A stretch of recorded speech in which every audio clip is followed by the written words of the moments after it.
Tuhan kami, masuk hadirat-Mu, diam di dalam hadirat-Mu.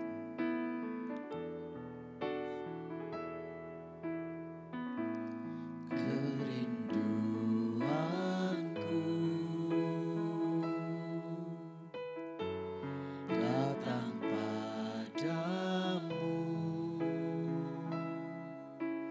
Allah mulia mawar Syaron, ku cinta.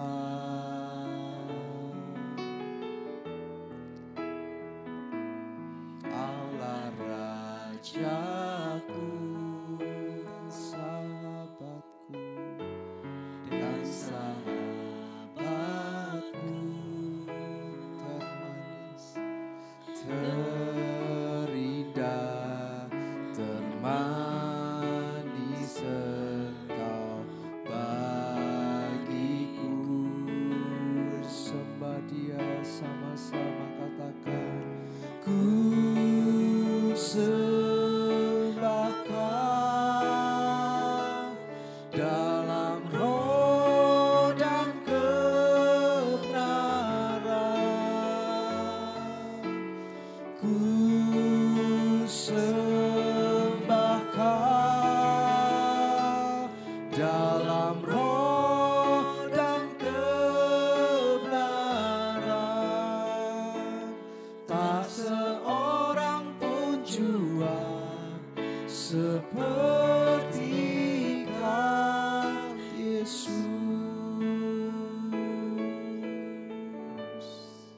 Mari bersama-sama nyatakan kerinduanku, kami mau datang padamu, Allah yang mulia, Allah mulia mawar Syaron, ku cinta. Raja dan sahabatku, Kaulah Rajaku, katakan dengan segenap hati, dan sahabatku terindah, terindah, termanis Engkau bagiku.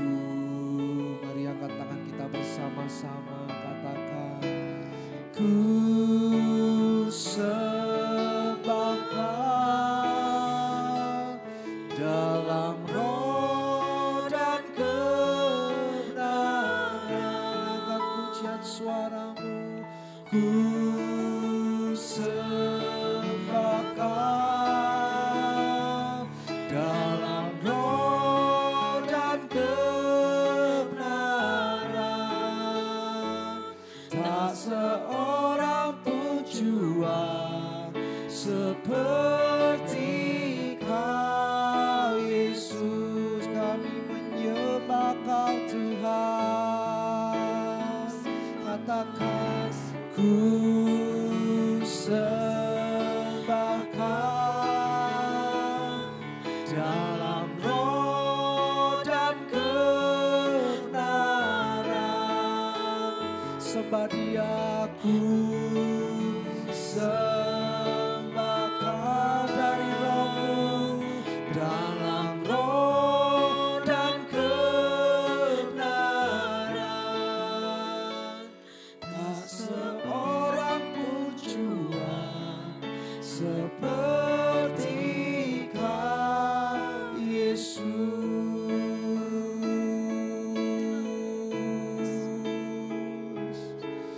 Ku sembah Kau, Tuhan, dari hati kami kepadamu. Kami mau menyembah-Mu dalam roh kami, di dalam kebenaran hidup kami. Kami tahu kami gak layak Tuhan di hadapan-Mu. Kami tahu penuh dengan dosa dan kesalahan. Tapi kami yakin dan percaya ketika kami datang berserah diri kepada Engkau, Kau hadir di tengah-tengah kami.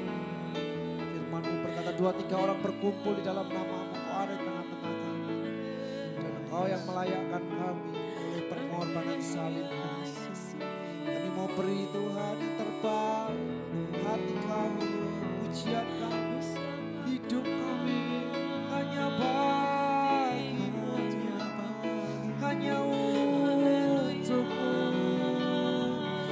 Bapa dan Rajaku.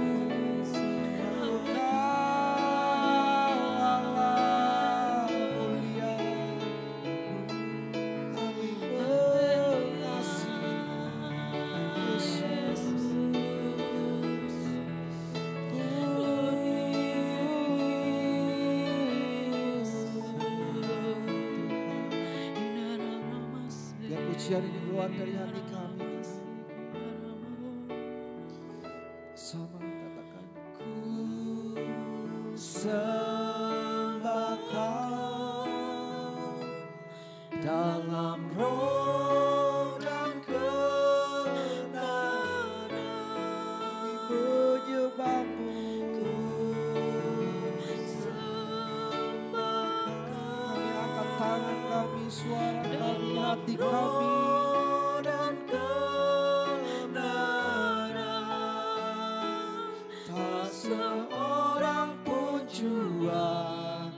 Seperti Kau Yesus, sekali lagi ku sembah Kau Tuhan.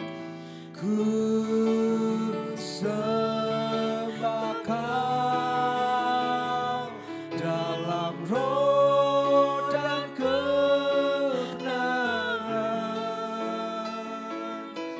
Ku sembah Kau dalam roh dan kebenaran. Tak seorang pun jua seperti Kau Yesus, tak seorang pun jua, tak seorang pun jua seperti Kau Yesus.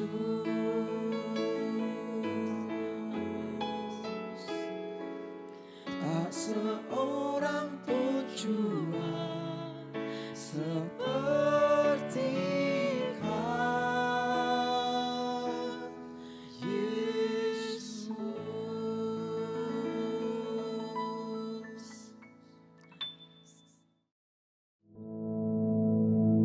Our Father, which art in heaven, hallowed be thy name. Thy kingdom come, thy will be done in earth as it is in heaven. Give us this day our daily bread, and forgive us our debts, as we forgive our debtors. And lead us not into temptation, but deliver us from evil. For thine is the kingdom, and the power, and the glory, forever. Amen.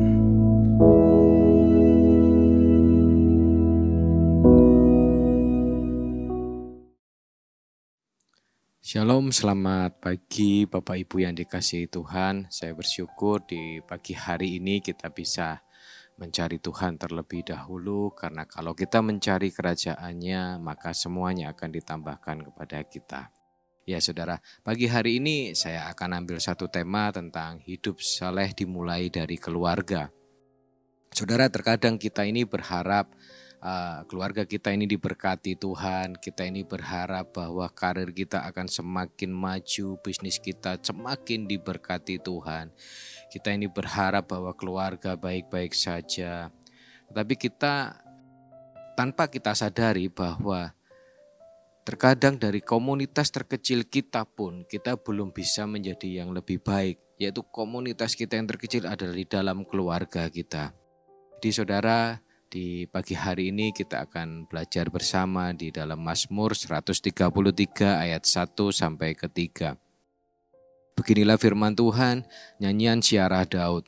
Sungguh alangkah baiknya dan indahnya apabila saudara-saudara diam bersama dengan rukun, seperti minyak yang baik di atas kepala meleleh ke janggut, yang meleleh ke janggut Harun dan ke leher jubahnya, seperti embun gunung Hermon yang turun ke atas gunung-gunung Sion. Sebab kesanalah Tuhan memerintahkan berkat kehidupan untuk selama-lamanya. Jadi saudara, berkat sukacita, berkat finansial, berkat damai sejahtera, itu dicurahkan seperti minyak di kepala Harun yang ke janggut dan jubahnya turun. Seperti dari kepala, yaitu kita sebagai kepala keluarga, mengalir ke istri dan ke anak-anak kita. Jadi saudara, kalau kita hidup rukun, kita diberkati Tuhan seperti minyak yang turun dari kepala, janggut sampai ke jubahnya turun.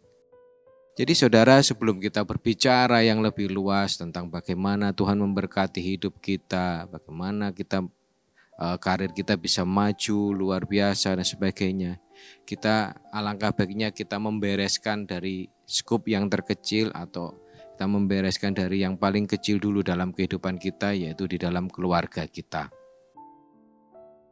Bapak Ibu, seperti yang kita ketahui bahwa kita nggak bisa meminta orang lain untuk berubah terlebih dahulu. Kita nggak bisa paksa istri kita nggak bisa paksa suami kita untuk mereka yang lebih dahulu berubah baru kita berubah. Kita nggak bisa paksa anak-anak kita untuk mereka harus berubah sesuai dengan keinginan kita. Tetapi satu hal, kita bisa merubah diri kita sendiri supaya menjadi contoh buat istri, buat suami, buat anak-anak kita. Karena kita ini adalah etalase yang hidup yang harus dilihat. Kita bisa merubah diri kita sendiri terlebih dahulu, baru kita melihat istri, pasangan kita atau anak-anak kita berikutnya menjadi berubah, saudara. Saudara, kenapa keluarga itu penting di hadapan Tuhan? Seperti kita ketahui, Tuhan melakukan mukjizatnya yang pertama di Kana, yaitu merubah air menjadi air anggur.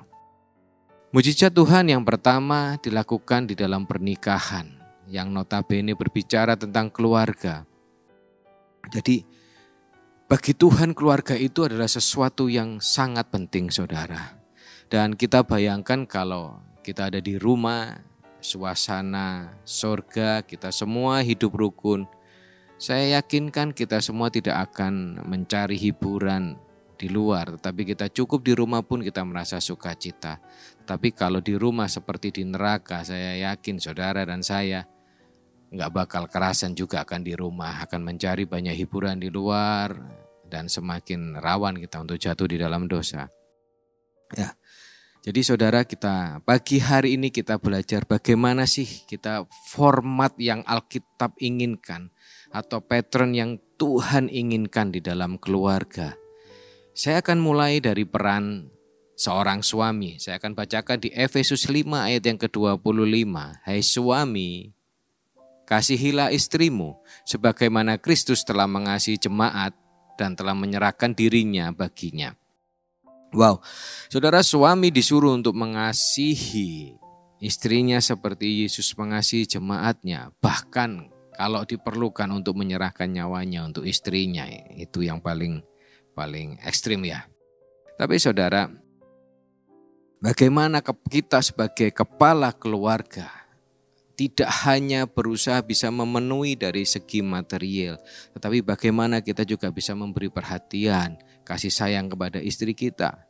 Ya, sometimes terkadang bolehlah kita ajak istri kita healing. Janganlah kalau istri kita ajak healing, mungkin aja liburan kitanya, ya kalau bahasanya kita bisa bulet saudara ya. Ya kalau kita ada berkat bolehlah kita kasih perhiasan, kita kasih surprise buat istri kita. Jangan kita memperlakukan istri kita hanya untuk melihat cucian baju, hanya untuk lihat cucian piring saja saudara. Sesekali kita juga bahagiakan istri kita. Ya, terkadang kita sebagai suami, kita kepinginnya melihat istri kita itu glowing, saudara. Ya, body goal. Ya, kita berharapnya seperti itu. Tetapi suami-suami gak mau keluar duit. Kadang-kadang gak mau, ya masa bodoh lah. Ya, gak bisa, saudara. Sometimes kita yang namanya perawatan itu pastinya butuh modal juga. Ya, suami-suami mintanya makannya enak. Ya, pagi, siang, sore menu ganti terus, tapi duit belanja segitu-segitu aja, ya nggak bisa, saudara. Jadi Bapak Ibu, apapun yang kita inginkan itu pasti ada konsekuensinya, pasti ada butuh, baik itu biaya, baik itu perhatian. Jadi tetap kasihi istri kita dalam kondisi apapun seperti Yesus mengasihi jemaatnya. Peran istri di Efesus 5 ayat yang ke-22. Hai istri, tunduklah kepada suamimu seperti kepada Tuhan. Cukup jelas dituliskan di Efesus 5 ayat yang 22. Istri itu harus tunduk kepada suami, bukan untuk menanduk suami. Ya, sometimes suami pulang kerja sudah dalam kondisi capek, ada kekeliruan dan sebagainya. Pulang untuk curhat, tetapi istri malah ngomel-ngomel. Bukan seperti itu istri-istri, tapi saya percaya istri-istri di gereja Allah baik tidak ada yang seperti itu ya, saudara. Saudara, ada satu gurauan seperti ini, bahwa istri itu atau wanita itu adalah makhluk yang paling susah dipahami. Jadi istri-istri itu kalau ya untuk pergi ambil rapot atau kondangan begitu ya, mereka bisa cetar membahana, bisa tampil luar biasa. Tapi pada saat suaminya pulang, istri itu menyambut suaminya dengan hanya pakai dengan daster, apalagi bolong-bolong dan lagi bau minyak gosok, saudara. Jadi istri sekali-kalilah kita juga perhatikan suami kita. Saat suami-suami pulang dengan kondisi capek, sambut dengan baik, layani dengan baik. Jadi sangat jelas, istri tunduklah kepada suamimu. Saudara, kenapa istri diambil dari tulang rusuk pria? Supaya istri itu menjadi pendamping yang sepadan. Tidak lebih tinggi tetapi juga tidak diinjak atau tidak untuk direndahkan. Istri sebagai penolong suami, bukan sebagai perongrong, dan istri harus tunduk kepada suaminya, bukan menanduk suaminya. Jadi istri-istri supaya kita tetap tunduk dan bisa hormat kepada suami selaku kepala keluarga. Peran anak, hai anak-anak, kita baca di Efesus 6 ayat 1 sampai ke 4. Hai anak-anak, taatilah orang tuamu di dalam Tuhan, karena haruslah demikian. Hormatilah ayahmu dan ibumu, ini adalah suatu perintah yang penting. Seperti yang nyata dari janji ini, supaya kamu berbahagia dan panjang umurmu di bumi. Dan kamu bapak-bapak jangan bangkitkan amarah di dalam hati anak-anakmu, tetapi didiklah mereka di dalam ajaran dan nasihat Tuhan. Selain anak-anak harus tunduk kepada orang tua, di sini ada yang bagus sekali supaya kita sebagai orang tua juga mendidik mereka di dalam ajaran dan nasihat. Saudara, cukup jelas juga disampaikan, bapak-bapak juga jangan membangkitkan amarah di hati anak-anaknya juga. Di Ulangan 6 ayat yang ke-7 dikatakan, haruslah engkau mengajarkan berulang-ulang kepada anak-anakmu dan membicarakannya apabila engkau duduk di rumahmu, apabila engkau sedang di dalam perjalanan, apabila engkau berbaring dan apabila engkau bangun. Saudara, terkadang didikan itu memang tidak enak. Tetapi Tuhan itu mendidik dan mensesah anaknya, anak yang dikasihinya. Jadi kalau hari ini saudara dan saya kita merasa dikasihi Tuhan, kita pasti juga akan menerima didikan dari Tuhan. Kita tidak usah kecewa dengan didikan-didikan Tuhan, kita tidak usah alergi dengan didikan Tuhan. Karena apa? Karena berarti kita masih dianggap anak sama Tuhan. Apapun didikan Tuhan, pasti akan mendatangkan kebaikan.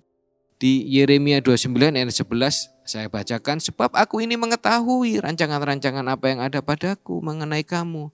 Demikianlah firman Tuhan, yaitu rancangan damai sejahtera dan bukan rancangan kecelakaan, untuk memberikan kepadamu hari depan yang penuh harapan. Saudara, didikan Tuhan pun untuk kebaikan kita, karena rancangannya Tuhan itu adalah rancangan yang penuh harapan. Jadi percayalah Bapak Ibu Saudara, didikan Tuhan itu adalah termasuk rancangannya buat kita sekalian.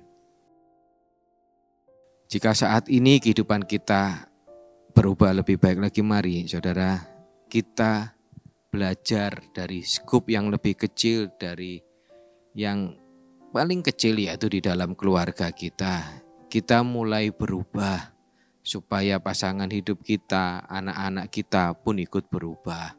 Saya sangat terlalu percaya bahwa Tuhan akan memberkati kita saat di yang paling kecil di dalam keluarga kita bisa rukun, hidup berdampingan. Tuhan akan melimpahkan berkat-Nya. Tuhan akan melimpahkan damai sejahteranya. Dan percaya seperti janjinya, Tuhan akan mengangkat kita menjadi kepala dan bukan menjadi ekor. Apapun yang kita kerjakan, Tuhan pasti bikin berhasil, saudara. Tetapi satu hal, dari yang paling kecil di dalam keluarga kita harus hidup rukun, harus saling mengasihi satu sama lain, harus saling tolong, harus saling support satu sama lain. Saya percaya, saudara, begitu kita hidup rukun di dalam keluarga, Tuhan hadir. Berkat Tuhan hadir, sukacita Tuhan hadir, damai sejahtera Tuhan pun hadir. Saudara, saya tidak akan perpanjang, tapi kita juga harus menerima segala apa yang Tuhan didik di dalam hidup kita. Kita tidak perlu alergi kalau Tuhan mendidik kita. Kita juga tidak perlu marah kalau Tuhan mendidik kita seperti kita sebagai orang tua mendidik anak-anak kita, saudara. Percayalah, didikan Tuhan pun adalah sesuatu yang baik buat hidup kita. Saya tidak akan perpanjang firman Tuhan. Saya percaya bagi hari ini kita bisa berubah untuk menjadi lebih baik dan kita bisa menerima didikan untuk menjadi berkat buat hidup kita. Mari kita berdoa. Bapak, kami mengucap syukur buat hari ini dan kami percaya Tuhan, mulai hari ini kami akan belajar berubah untuk menjadi lebih baik di dalam keluarga. Biar karena kami dapat mengasihi satu sama lain, kita dapat menyayangi Tuhan, baik pasangan hidup kami Tuhan ataupun anak-anak kami. Dan kami percaya Tuhan, setiap didikan yang Engkau berikan buat kami itu pasti mendatangkan kebaikan Bapa. Terima kasih Tuhan, terima kasih kalau pagi hari ini kami akan melanjutkan aktivitas kami. Kiranya Engkau yang menyertai kehidupan kami, Engkau yang memberkati kehidupan kami Tuhan. Apapun yang kami kerjakan pagi hari ini Engkau buat berhasil Tuhan. Kami percaya Engkau menyertai Tuhan keluarga kami dan kami percaya Engkau ada di setiap langkah hidup kami. Terima kasih Bapa, terima kasih, kami mengucap syukur buat hari ini. Di dalam nama Tuhan Yesus Kristus kami mengucap syukur. Amin. Selamat pagi, selamat beraktivitas. Tuhan Yesus memberkati.